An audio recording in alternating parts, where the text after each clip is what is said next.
If you're someone right now that's watching this that feels like there's nowhere left to go, I'm done, I give up, I'm at my darkest day, how do I get out? Well, today in this video, we're gonna explain how to get out of your darkest day.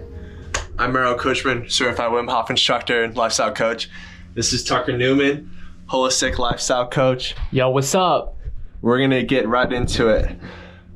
How to get out of your darkest day. Man, there's been a lot of times in my life, especially 2 years ago, where I woke up feeling no need to get out of bed. Sleeping for 12 hours a day, no purpose. What am I gonna do with my life? Truly feeling extremely depressed and anxious and not knowing where to go. Feeling brain fog and confusion. And I thought to myself, how can I get out of this? And I'm so excited to share that there is hope for you, and here's how. At least in my experience. I'll go first, Tucker. What got me out was a specific day where I found myself on my friend's toilet, scrolling on my phone. I just popped some Adderall for my focus and anxiety. And it was such a low point because I was like, yo, is this it? Like, is this really it? And trying to change, failing, trying to change again, failing through means of meditation and Wim Hof breathing. But it was this one day where I came across a guy's story, and his story was similar to me. And in his victory of overcoming his hardships, I saw hope. I saw a blueprint for success. And I'm like, you know what? If this guy can do it, so can I. And I've seen countless of testimonials of people. I'm talking stage 4 cancer. I'm talking speech impediment, can't walk, can't talk. And they come out and heal. And it's those, for me, it's those stories of possibilities that in those days and those nights when I was on the toilet and I was seeing this guy talk about his story, I was like, you know what? I can do this. And I think for me, that was the first step of how to get out of my dark day. I was inspired by someone who's already done it. And it gave me the blueprint of like, oh wait, he's no different than me, or she's no different than me, and I can do it. And I'll start there, but for you, what's your first step if you're saying like, man, I got nowhere place to go? What would you do? Yeah, man, I've been there. Dark days, man, pain, confusion, I've been there. And for me, the first step is deepen my spiritual practices. I go within. I start to look at myself and stop blaming the world around me. That's step one. Gotta become the hero of your story. Answer the call, right? On the other side of our dark day is our dream, right? If you don't know what your dream is, look at your nightmare, right? And the opposite of your nightmare is your dream. So if you're in your dark day, the opposite of your situation is the light at the end of the tunnel. Yeah, so that's where I start. I couldn't agree more.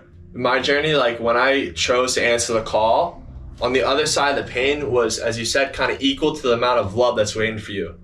When I dove into my spiritual practices of breath work and meditation, which spirituality can just be finding your way. It doesn't have to be this woo-woo definition of spirituality.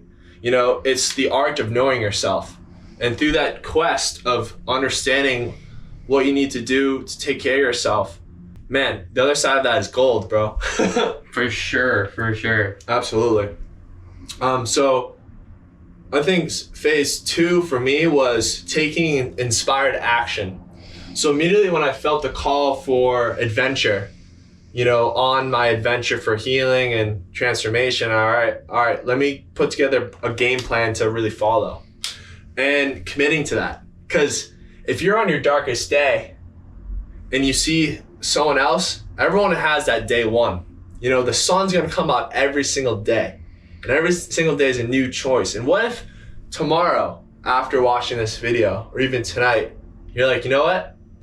I'm gonna commit. I'm gonna commit to bettering myself. Because look, listen,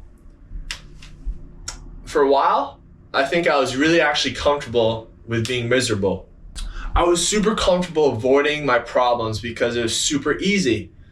Because I didn't want to face my fears. I didn't want to face my mental health. Scary. It's scary.